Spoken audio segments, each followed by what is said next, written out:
Independência, construção da nação e narrativas dissidentes. Uma conversa com e entre estudantes indígenas e estudantes favelados.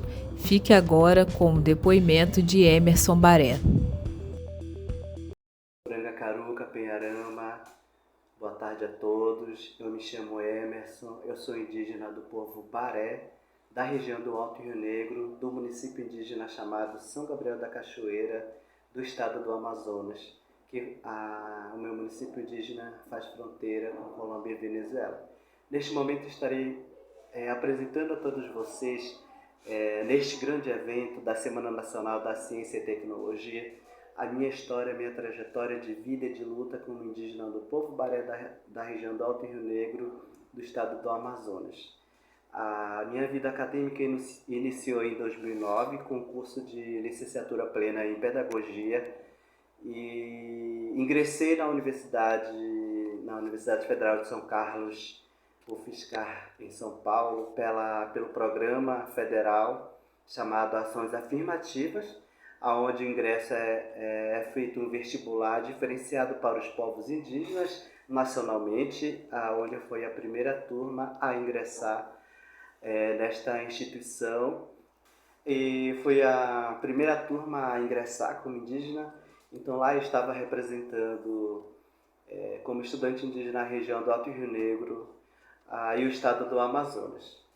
Lá iniciei, além de fazer as minhas disciplinas, iniciei um movimento juntamente com outros parentes, outros estudantes indígenas, luta pelo espaço, luta por respeito dos estudantes indígenas na instituição. E a luta foi árdua porque na documentação tinha-se que nós tínhamos direito à alimentação, à moradia, entre outros. Mas enfim, a realidade era diferente e criamos um coletivo dos estudantes indígenas que estavam estudando na época junto comigo. E aí criamos o nosso diretório acadêmico, o nosso grupo chamado Grupo de Estudantes Indígenas, CCI, Centro de Referência Indígena da Universidade Federal de São Carlos, onde nós começamos a estudar sobre as políticas, sobre os nossos direitos dentro da universidade.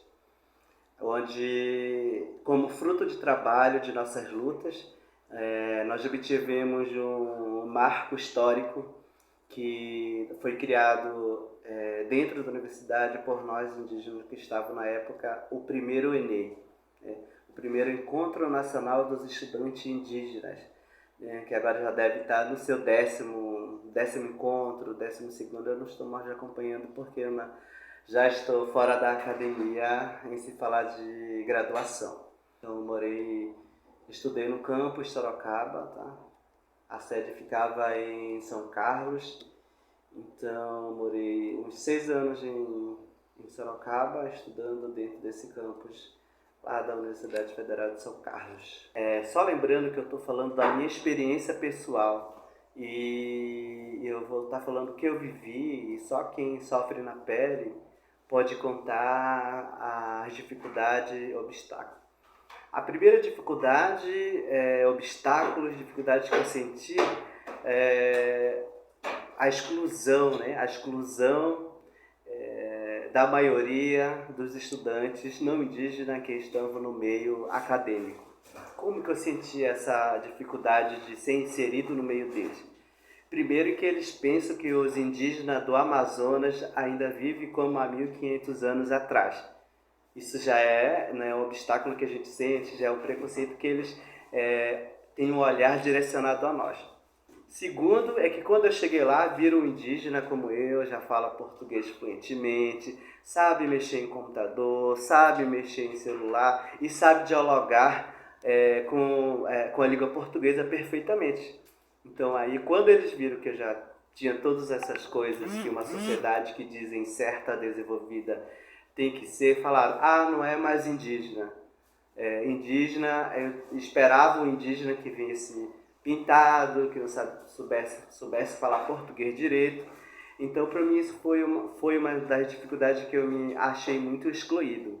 Então, só para quebrar esse estereótipo, nós povos indígenas da atualidade, Nós também desenvolvemos, mas isso não quer dizer que a gente deixou de ser indígena, tá? Só para deixar claro, rompendo estereótipos, tá? Então é isso que eu quero que vocês que estão me assistindo deixe bem claro sobre a atual realidade nossa dos povos indígenas, sem se falar daqui do Alto Rio Negro. Que não é porque eu uso roupa, outras tecnologias, que eu deixei de ser indígena.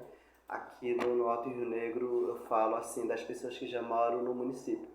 Mas nas comunidades, os meus parentes, ainda eles praticam as coisas tradicionais. Não, eles têm esse meio, já tem internet e outras coisas a mais, mas eles não deixam a sua cultura, né? Eles não deixam essa tradição, comidas típicas, os benzimentos terminaram. Primeiramente que cota foi o primeiro programa nacional que foi feito para as pessoas indígena, negro, pobre, ser inserido dentro das universidades, porque na época o número era muito pouco. No ano que eu entrei, a gente éramos 1,1% dos indígenas dentro da universidade. Creio que agora já deve ter aumentado essa porcentagem. Então, a minha avaliação de cotas já está defasada, né? Quando se fala de cota, eles dão abertura para os indígenas entrarem na universidade, mas não dão a permanência para eles continuarem. Mas quando se fala do programa de ações afirmativas, é diferente. Cotas de ações afirmativas são diferentes. É isso que eu tenho de conhecimento. Então, quando se fala de cota, a universidade dá a vaga, mas não dá a permanência para esses alunos indígenas dar continuidade aos seus estudos. Por exemplo, aqui no estado do Amazonas existem muitas cotas, mas eles entram como indígena, fazem as provas como indígena, mas eles não têm a permanência, eles têm que se virar, estudar, fazer outras coisas para poder dar continuidade de seus estudos dentro de suas universidades. Mas, se falar de ação afirmativa, é o único, no meu ponto de vista, que ajuda bastante na permanência desses estudantes na qual eu passei também e consegui terminar a minha graduação dentro da instituição. A avaliação minha é que de 4 anos para cá, nesse atual governo, nós perdemos muitos direitos em se falar da educação, em se falar da academia. A pesquisa dentro da universidade foi cortada verbas, as bolsas para os bolsistas em geral das universidades públicas foram cortadas, entre outras retrocessos que nós tivemos. Então, a avaliação que eu tenho do atual governo é negativo e vai contra os povos indígenas e contra os nossos direitos que temos conquistado dentro da universidade, dentro das instituições acadêmicas públicas. E só para deixar claro que essas nossas vagas, esses nossos direitos dentro da universidade, nossos direitos por uma educação de qualidade, não é o governo que deu para nós não é o governo que falou, pega, eu vou dar para os povos indígenas, não. Foi luta das lideranças, dos mais velhos, das ONGs não governamentais, como a COIAB, como a FOIRN, como a PIB, dentro e das suas comunidades de base também. Então, foi através da pressão, da luta por educação que nós estamos dentro da universidade. Não foi porque o governo teve pena ou algo tipo e trouxe os indígenas para a universidade. Só para deixar claro a todos vocês. A política que é necessária para os nossos povos indígenas, do meu ponto de vista, é que nós continuemos com a nossa luta, com a nossa resistência, conquistando o espaço dentro das universidades, conquistando o espaço dentro das instituições governamentais, não governamentais, com os indígenas estando lá, porque nós indígenas a gente sabe o que a gente passa, a gente sabe da nossa luta, a gente sabe da nossa resistência.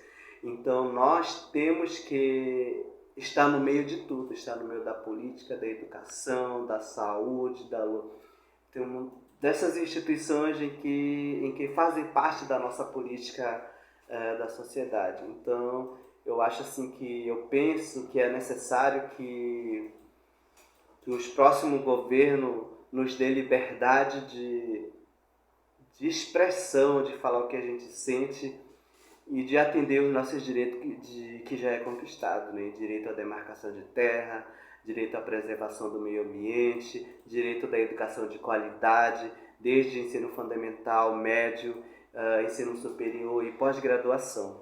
Então eu penso que uma política pública para nós povos indígenas, para nós pobres, para nós negros, para nós LGBTQIA+, só vai melhorar a nossa situação quando a gente ser ouvido.